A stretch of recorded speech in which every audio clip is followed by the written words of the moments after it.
Honours চতুর্থ বর্ষের সুপ্রিয় শিক্ষার্থী ভাই বোনেরা, আসসালামু আলাইকুম। আজকে আমি আলোচনা করব তোমাদের অ্যাপ্লাইডস ম্যাথমেটিক্স সাবজেক্টের অধ্যায় 1 অর্থাৎ ফুরিয়ার ধারা অধ্যায়ের একটি গুরুত্বপূর্ণ প্রশ্নের সমাধান করব ইনশাল্লাহ। আবারও বলছি, এই অধ্যায় 1 থেকে কিন্তু 15 থেকে কয় বললাম, এই 15 থেকে 20 মার্কের, কয় মার্কের, 15 থেকে 20 মার্কের প্রশ্ন কিন্তু পরীক্ষায় হবে ইনশাল্লাহ। সো আমরা ইতিমধ্যে অধ্যায় 1 থেকে বেসিক ক্লাস শিখে ফেলেছি, কীভাবে জোড় ফাংশন হয়, কীভাবে বেজোড় ফাংশন হয়, কীভাবে ফুরিয়ার ধারা সূত্রগুলো হয়। সো এই ক্লাসটা করার আগে অবশ্যই এই অধ্যায়ের বেসিক ক্লাস যে ভিডিওটা দেওয়া আছে ওটা অবশ্যই আপনারা করে নেবেন। তাহলে প্রথমত আমরা যে প্রশ্নটি খেয়াল করব, প্রশ্নটি আমাদের 13 নম্বর মূল বইয়ে 2 নম্বর বলেছে F of x equal x square ফাংশনটিকে মাইনাস পাই কমা পাই ব্যবধিতে ফুরিয়ার ধারায় বিস্তার করো। আমাদের প্রশ্নটা সরাসরি এইভাবেও বলতে পারে, বলার পরে আমাদের কিন্তু আরও 2-3টা পার্টের প্রমাণ করতে বলতে পারে। প্রথমত আগে আমরা এটা ফুরিয়ার ধারায় বিস্তার করব, করার পরে যদি কোনো অঙ্কের মধ্যে প্রমাণ থাকে তাহলে সেগুলো প্রমাণ করার চেষ্টা করব। তাহলে প্রথমত একটা বিষয় মনে রাখতে হবে, আমাদের যেই কাজটা করতে হবে, প্রথম কাজটি হচ্ছে ফাংশনটি জোড় না বেজোড় এইটা আমরা আগে টেস্ট করব, তাই না? তাহলে জোড় ফাংশনের জন্য একরকম ফুরিয়ার ধারা হয়, আবার বেজোড় ফাংশনের জন্য কিন্তু একরকম ফুরিয়ার ধারা হয়। তাহলে দেখো, আমরা একটা ব্যাপার জানি, আমরা জানি যে এফ অফ এক্স, তাই না, এই এফ অফ এক্স অর্থাৎ আমরা যদি এই এক্সের পরিবর্তে মাইনাস এক্স বসিয়ে, সাপোজ মনে করে এখানে ফাংশনটা এক্স স্কোয়ার দেওয়া রয়েছে, ব্যাপারটা হচ্ছে আমরা যদি এক্সের পরিবর্তে মাইনাস এক্স বসিয়ে যদি আমরা এই বসালাম, মনে করো মাইনাস এক্স তার স্কোয়ার, তাহলে কত হয় এক্স স্কোয়ার। তাহলে দেখো তো এফ অফ এক্স ইকুয়াল কী দেওয়া আছে, এক্স স্কোয়ার দেওয়া আছে, তাহলে এটা এক্স স্কোয়ার মানে কি এফ অফ এক্স। ব্যাপারটা হচ্ছে এক্সের পরিবর্তে মাইনাস এক্স বসিয়ে যদি আমরা ফলাফলটা এফ অফ এক্স পাই তাহলে ফাংশনটি হবে জোড় ফাংশন। আর যদি আমরা এক্সের পরিবর্তে মাইনাস এক্স বসিয়ে এখানে একটা মাইনাস পাই তাহলে সেটা হবে বেজোড় ফাংশন। তাহলে প্রথমত এখানে কী দেওয়া রয়েছে, বলছে F of x equal x square, তাহলে আমরা এক্সের পরিবর্তে মাইনাস এক্স বসালাম, তাহলে এখানে মাইনাস এক্স তার হোল স্কোয়ার, এটা করলে কি হয় x square equal F of x. কারণ কি এই এক্সের পরিবর্তে মাইনাস এক্স বসিয়েও কী পাইছি আমরা এফ অফ এক্স পাইছি। তাহলে যদি এক্সের পরিবর্তে মাইনাস এক্স বসিয়ে আমরা এফ অফ এক্স পাই তাহলে সেটাকে আমরা কী বলবো, জোড় ফাংশন। তাহলে কি বললাম, এফ অফ এক্স একটি জোড় ফাংশন। সুতরাং জোড় ফাংশনের ফুরিয়ার ধারা আমরা আমাদের বেসিক আলোচনায় শিখেছি, বেজোড় ফাংশনের ফুরিয়ার ধারা, জোড় ফাংশনের ফুরিয়ার ধারা। তাহলে আমরা জানি জোড় ফাংশন, এই জোড় ফাংশনের ক্ষেত্রে ফুরিয়ার ধারা সূত্র হচ্ছে f of x equal a nought by 2 plus summation n equal 1 থেকে infinity a n cos n x. আবারও বলছি, এই অধ্যায়ের যতগুলো অঙ্ক আছে প্রত্যেকটা অঙ্কের জন্য অর্থাৎ প্রত্যেকটা জোড় ফাংশনের জন্যই কিন্তু আমাদের এই সূত্রটা অ্যাপ্লাই করতে হবে। তাহলে প্রথমত এখন আমরা কার মানটা বের করব, এ নটের মান বের করব আর এ এদের মানটা বের করব। তাহলে আমরা আমাদের বেসিক আলোচনায় শিখেছিলাম, আমরা জানি এ নট ইকুয়াল, আমাদের সূত্রটা এমন ছিল, আমরা একটু লেখা নেওয়ার চেষ্টা করি। আমাদের সূত্রটা এমন ছিল যে a not equal 1 by pi minus pi থেকে পাই কি এফ অফ এক্স ডিএক্স। এটা আমাদের কি ছিল, এ নটের সূত্র। অর্থাৎ আমরা 1 বাই পাইটাকে রেখে দিলাম আর নির্দিষ্ট ইন্টিগ্রালে ধর্ম অনুসারে আমরা লিখতে পারি 2 0 থেকে পাই এফ অফ এক্স ডিএক্স। কারণ আমরা নির্দিষ্ট ইন্টিগ্রাল ধর্ম অনুসারে আমরা সকলেই জানি এই মাইনাস এ থেকে a f of x dx মানে হচ্ছে 2 0 থেকে a f of x dx. এটা কার ধর্ম অনুসারে লিখলাম, নির্দিষ্ট ইন্টিগ্রালে ধর্ম অনুসারে কিন্তু আমরা এটা লিখলাম। অর্থাৎ যদি এখানেও মাইনাস পাই থাকে এখানেও পাই থাকে, অর্থাৎ এখানে মাইনাস এখানে প্লাস সেম মানটাই থাকে, তার পরিবর্তে আমরা 2 লিখতে পারি, কত হচ্ছে 2 বাই পাই, অর্থাৎ কি 2 বাই পাই কত 0 থেকে পাই এফ অফ এক্স ডিএক্স। মানে 2 বাই পাই রেখে দিলাম, 0 থেকে পাই রাখলাম, এফ অফ এক্স মানে কি দিয়ে আছে প্রশ্নে এক্স স্কোয়ার ডিএক্স। তাহলে 2 বাই পাই রেখে দিলাম। আমরা এটাকে ইন্টিগ্রেশন করলে এই ডি আর ইন্টিগ্রেশন কেটে যায়, কাটলে আমাদের কত হবে, এই এক্স স্কোয়ার আর এক্স কত হয় এক্স কিউ। আমরা জানি x to the power n এর ফর্মুলা বর্ধিত পাওয়ার দ্বারাই ভাগ হয়, 3 দ্বারা ভাগ হয়েছে। আমরা সকলে জানি যে x to the power n dx মানে কি বলতো, x to the power n plus 1 by n plus 1, অর্থাৎ এক্সের যেই পাওয়ারটা হবে সেই পাওয়ার দ্বারা কিন্তু ভাগ হবে। তাহলে কত হয়েছে x³ আপার লিমিট পাই লোয়ার লিমিট 0। আমরা এক্সের পরিবর্তে কী বসাবো আপার লিমিট মাইনাস লোয়ার লিমিট। তাহলে 2/পাই আমরা কি এখান থেকে আমরা 2/পাই রেখে দিলাম। তাহলে এক্সের পরিবর্তে কী বসাবো পাই মানে কি π³ আর লোয়ার লিমিট এক্সের পরিবর্তে 0 বসালে কথা হবে 0। অর্থাৎ একবারে ক্যালকুলেশন করলে হয় 2π³ কত π3, অর্থাৎ π³ আর পাই কাটলে হয় π²/3 অর্থাৎ 2π²/3। এটা হলো কয় নম্বর 2 নম্বর সমীকরণ। তাহলে আমরা ইতিমধ্যে এ নটের মানটা কিন্তু বের করে ফেলেছি। এখন আমাদের কাজ হচ্ছে কি বলতো যে এন এর মানটা বের করতে হবে, ঠিক আছে। তাহলে আমরা একইভাবে সূত্রটা জানি কি বলতো, সূত্রটা হচ্ছে কি আমরা জানি কি আমরা এখানে জাস্ট এ নটের পরিবর্তে কি বসাবো an = 1/পাই মাইনাস পাই থেকে পাই f(x cos nx dx)। এটাকে নির্দিষ্ট ইন্টিগ্রাল ধর্ম করলে কত হবে একবারে 2/পাই 0 থেকে পাই f(x cos nx dx)। তাহলে 2/পাই রেখে দিলাম, f(x) মানে আমাদের কী দেওয়া ছিল x² cos nx dx। এখন এখানে আমাদের যে সূত্রটা অ্যাপ্লাই করতে হবে এখানে আমাদের কি ইউভি সূত্রটা অ্যাপ্লাই করতে হবে। আমরা জানি ইন্টিগ্রেশন কত ইউভি ডিএক্স এর সূত্রটা অ্যাপ্লাই করতে হবে। বইতে এখানে ভেঙে দেওয়া নেই, আমরা তোমাদেরকে একটু ভেঙে দেওয়ার চেষ্টা করব। তাহলে প্রথমত আমরা একটু খেয়াল করার চেষ্টা করি, আমরা ইন্টিগ্রেশনের ক্ষেত্রে আমরা যে ফর্মুলাগুলো ইউজ করব যে কোন জায়গায় কোন সূত্রটা অ্যাপ্লাই করতে হবে সেটার জন্য আমরা একটু মনে রাখার চেষ্টা করব যে LIATE অর্থাৎ এই যদি মানে অর্ডটা মনে রাখতে পারি তাহলে আমরা বুঝবো কোথায় কোনটা আগে ইউ বা আগে ভি ধরতে হবে। তাহলে এল মানে হচ্ছে লগারিদম ফাংশন অর্থাৎ লগ জাতীয় যে ফাংশনগুলো থাকবে সেগুলো কি আমরা এল মানে প্রথমে কাজ করতে হবে। আই মানে হচ্ছে ইনভার্স ফাংশন থাকতে পারে sine inverse cos inverse tan inverse. আর এ মানে হচ্ছে অ্যালজেব্রিক ফাংশন অর্থাৎ বীজগণিত ফাংশন যেমন কি x² x³ x⁴ ইত্যাদি। আর আই টি মানে কি হবে ত্রিকোণমিতিক ফাংশন অর্থাৎ সাইন কস ট্যান সেক। আর ই মানে কি হবে ই টু দি পাওয়ার দিয়ে যে ফাংশনগুলো থাকবে অর্থাৎ কত e to the power x 2 to the power x e to the power -x। তাহলে আমরা ইউবির সূত্রটা কি জানি যে u integration v dx minus integration d dx of u integration v dx into dx. দেখো আমরা আমাদের যেই প্রশ্নটার ইন্টিগ্রেশন করতে হয় বইতে কিন্তু আমাদের ক্যালকুলেশন সংক্ষেপ করে দিয়েছে, আমরা ডিটেলস করার চেষ্টা করব। তাহলে আমাদের কি ছিল integration x² cos nx dx। তাহলে দেখো আমাদের যেই ফাংশনে আমরা আটকে গিয়েছিলাম সেখানে কি ছিল x² cos nx dx।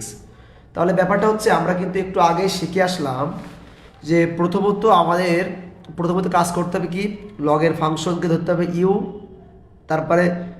তারপরে আই অর্থাৎ ইনভার্স ফাংশন, তারপরে বীজগণিতিক ফাংশন, তারপরে ত্রিকোণমিতিক ফাংশন, তারপরে ই টু দি পাওয়ার এক্স। তাহলে এখানে আমাদের যেই দুইটা মান পাচ্ছে একটা কি x², একটা কি cos nx। তাহলে আমাদের আগে কি ধরতে হবে এই যে x² এইটা বীজগণিতিক ফাংশন মানে এটাকে আমরা কি ধরবো এটাকে আমরা ধরবো হচ্ছে ইউ। আর এই যে পরে যে ফাংশনটা ত্রিকোণ এটা কি ধরবো আমরা ভি ধরবো। এটা কিন্তু খুবই গুরুত্বপূর্ণ একটা ব্যাপার না, কিন্তু প্রশ্নে পরীক্ষায় মিলবে না। তাহলে আমরা সূত্র বসাই দিই। আমরা জানি u integration v dx minus integration d/dx u integration v dx into dx. এটা কার সূত্র আমরা ইউবি সূত্রটা অ্যাপ্লাই করলাম। তাহলে আমরা x² রেখে দিলাম। আমরা জানি ইন্টিগ্রেশন cos mx dx মানে কি sin mx/m। আমরা সূত্রটা পাশে লিখে রেখেছি। আমরা জানি কি ইন্টিগ্রেশন cos mx dx মানে কি sin mx/m প্লাস c। তাহলে দেখো মাইনাস মানে মাইনাস ইন্টিগ্রেশন রেখে দিলাম। আমরা জানি আগে করতে হয় অন্তরীকরণের কাজ অর্থাৎ first bracket ddx of x² এটাকে করলে কত হয় 2x। আর ইন্টিগ্রেশন cos nx dx মানে কি হবে sin nx/n এই dx মানে dx। তাহলে এখান থেকে এই পার্ট যা ছিল আমরা রেখে দিলাম, মাইনাস মানে মাইনাস রেখে দিলাম, এই 2টাকে সামনে আনলাম।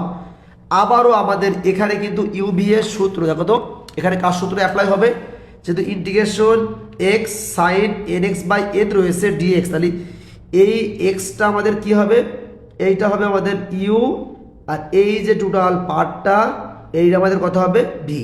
তাহলে আমরা সেমভাবে সূত্রটা অ্যাপ্লাই করি মাইনাস মাইনাস 2টাকে বাইরে আনলাম তাহলে কি u integration v dx minus integration d dx of u integration v dx dx. এই পার্টটাকে রেখে দিলাম।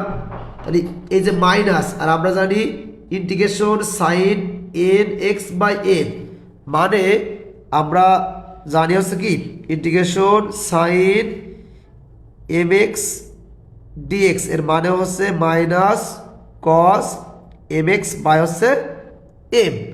তাহলে এখানে যে মাইনাসটা ছিল একবারে এই মাইনাসের সাথে গুণ করলে হয়ে যাবে প্লাস, টুর সাথে এক্স এর গুণ করলে 2x হবে।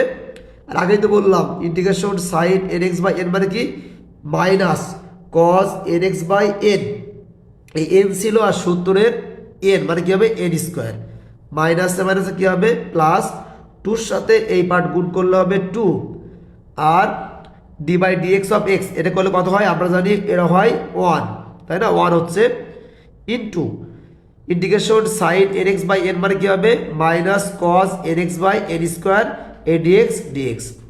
এখান থেকে এই পার্টটা আমরা রেখে দিলাম, এখান থেকে এই পার্টটা রেখে দিলাম। তাহলে এই প্লাস মাইনাসে মাইনাস 2 মানে 2, আমরা জানি ইন্টিগ্রেশন কস এন এক্স মানে কি মানে হচ্ছে sine m x by m, তাহলে কি sine m x by m, তাহলে একটা এন ছিল আর এই দুইটা এন মিলে কি হবে এন কিউ। তাহলে ফাইনালি আমরা এইটা পালাম। তাহলে এইটার আগে ছিল কি আপার লিমিট ছিল পজিটিভ পাই আর লোয়ার লিমিট ছিল 0। তাহলে আমরা কিন্তু ইতিমধ্যে আমাদের ক্যালকুলেশনটা করে ফেলেছি। এখন আমরা আমাদের মূল বইয়ে যেখান থেকে অঙ্ক বোঝাচ্ছিলাম সেখানে আমরা ফিরে যাব। ওকে, তাহলে দেখো, তাহলে আমরা সেখানে ফিরে যাই। তাহলে যে জিনিসটা পাইছি কি বলতো 2 by pi x square sine n x by n minus minus কি মাইনাস মাইনাসে প্লাস কত এই plus 2x cos n x by n square plus minus plus কি হবে একবারে আমরা যেটা করে আসলাম minus 2 sine n x by n q pi upper limit pi lower limit 0। তাহলে এখন আমাদের কাজ কি হচ্ছে আমরা এক্স এর পরিবর্তে খেয়াল করো তো আমরা কি বসাবো, আমরা এক্স এর পরিবর্তে একবার বসাবো আপার লিমিট আর একবার কি বসাবো লোয়ার লিমিট। তাহলে দেখো একটা বিষয় তোমাকে খেয়াল করতে হবে, আমাদেরকে জেনে রাখা ভালো, আমরা জানি সাইন এন পাই মানে হচ্ছে 0, একই সাথে কস এন পাই মানে হচ্ছে minus 1 two the power N. এই দুইটা সূত্র, এই সূত্রটা আর এটা কিন্তু আমাদেরকে মুখস্থ রাখতে হবে। আমরা জানি সাইন এন পাই মানে কত 0 আর কস এন পাই মানে কি minus 1 two the power N. তাহলে 2 পাই রেখে দিলাম। তাহলে যেহেতু পাই আমরা আগে আপার লিমিট বসাবো, তাহলে সাইন পাই এক্স মানে কি হবে 0 হবে। তাহলে এই পার্টটা কি একবারে 0 হয়ে গেছে, এই প্লাস প্লাস 2 এক্স এর পরিবর্তে কি বসাবো আপার লিমিট মানে কি 2 পাই বাই কত এন স্কোয়ার কজ কত পাই এক্স, যেহেতু এটা সাইডের পার্ট, সাইডের পার্ট পাই পাশে দিলে কত 0 হয়ে যাবে, আর 0 এখানে দিলেও 0, এখানে দিলেও 0, এখানে দিলেও কিন্তু 0 হয়ে যাবে। তাহলে আমরা এই 2 আর 2 কথায় 4, এই কত এই পাই পাই কাটলে কত হচ্ছে 2 আর 2 4 বাই এন স্কোয়ার। আর আমরা জানি কজ এন পাই মানে হচ্ছে minus 1 two the power N. আবার বলছি কজ এন পাই কত minus 1 two the power N.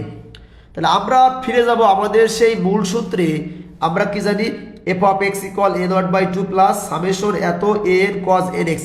তাহলে এখানে আমরা জাস্ট এ নটের আর এন এর মানটা বসিয়ে দেবো। তাহলে দেখো ওই 1 নম্বরে খেয়াল করি আমরা এফ অফ এক্স, তাহলে কি পাইছি আমরা কিন্তু এ নটের মান কত পাইছিলাম বলো তো 2 পাই স্কোয়ার বাই 3। তাহলে কত বসালাম, সূত্র কি ছিল আমাদের, সূত্রটা ছিল এরকম যে f of x equal a nought by 2 plus summation n equal 1 থেকে infinity n cos n x. এটা কি আমাদের জোড় ফাংশনে ফুরিয়ার দ্বারা সূত্র।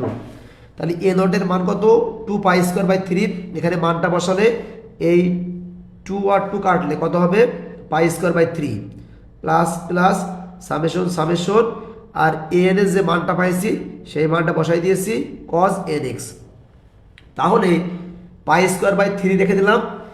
এইটার মানে হচ্ছে এন এর মানটা হচ্ছে 1 থেকে শুরু করে কোন পর্যন্ত ইনফিনিটি পর্যন্ত। তাহলে আমরা 1 করে বসানোর চেষ্টা করব। প্রথমত আমরা এন এর পরিবর্তে 1 বসাবো, তাহলে 4টা কমা দিলাম, -4 কমা দিলাম। খেয়াল করো তাহলে 1/1² কত, কারণ -1 এর পাওয়ার যদি 1 হয় তাহলে আমরা জানি -1 এর পাওয়ার 1 মানে হচ্ছে -1, -1 এর পাওয়ার 2 মানে কি বলতো পজিটিভ 1, অর্থাৎ পাওয়ার যদি জোড় হয় তাহলে মানটা হবে পজিটিভ, পাওয়ার যদি কি হয় বেজোড় হয় তাহলে মানটা হবে নেগেটিভ। তাহলে আমরা প্রথমত এই n এর পরিবর্তে কত বসাবো, 1 বসাবো, বসালে কত হবে cos 1x/π², কারণ কি এই মাইনাস এই প্লাস মানে কি মাইনাস, এর পরে পার্টটা কি হতে পারে প্লাস হবে, মাইনাস আর মাইনাস কি প্লাস হবে, কারণ কি কত 1/2² cos 2x এইভাবে, তারপরে কি হবে প্লাস, তারপরটা মাইনাস, একটা প্লাস একটা মাইনাস। তাহলে এইটাই কিন্তু আমাদের সেই ফুরিয়ার ধারা। ওকে, আমরা কিন্তু আমাদের ফুরিয়ার ধারার বিস্তার পেয়ে গেলাম। এখন আমাদের যেই প্রশ্নটি খেয়াল করতে হবে, আমাদের কিন্তু এই প্রশ্নে কিন্তু বলা হয়েছিল 3টা পার্ট ছিল। একটা পার্ট ছিল দেখাতে হবে এত, 2 নম্বরটা ছিল দেখাতে হবে এত, 3 নম্বরটা ছিল দেখাতে হবে এত। তাহলে আমরা একটু দেখানোর চেষ্টা করি।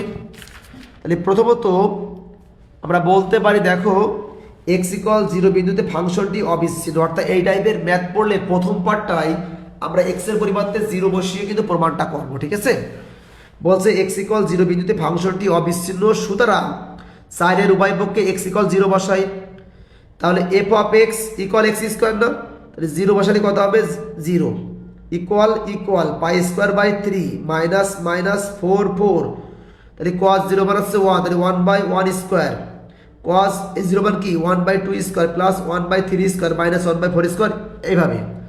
তাহলে এখান থেকে যদি আমরা এই পার্টটাকে এই 0 এর পাশে নিয়ে যাই তাহলে এইটা আমাদের কে যাবে সমান সমান হয়ে যাবে না, মাইনাসটা কে যাবে প্লাস হয়ে যাবে।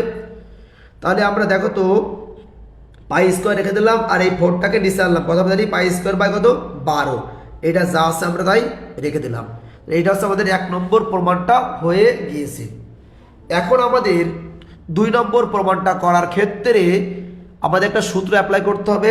দেখো x ± π বিন্দুতে এটাকে বলা হয়, দেখো x কার বিন্দুতে, এটা হচ্ছে ডিরিচলের সূত্র অনুসারে, এটা কত x ± π বিন্দুতে আমাদের ডিরিচলের শর্ট সূত্র হচ্ছে f(−π + 0 + f(π−0/2)। এটা কার সূত্র বললাম, এটাকে বলা হয় কি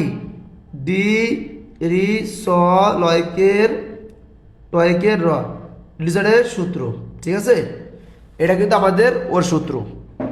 তাহলে আমরা একটু মানটা বসানোর চেষ্টা করি। আমাদের ছিল f(x) কি x² ছিল, তাহলে তাহলে আমরা এখানে যদি কি বসাই -π বসাই তাহলে কত হবে π², তাহলে এখানে কি -π প্লাস কি 0 তার হোল স্কয়ার মানে কি π² প্লাস কি বলতো কত π প্লাস 0² মানে কি π²। তাহলে এখানে কত হচ্ছে আমাদের π² প্লাস কত π²/2, এর কত হচ্ছে উপরে কত, উপরে হচ্ছে 2π²/2 কাটলে কত হয় একবারে π², তাহলে আমরা কত পেয়ে গেলাম π²।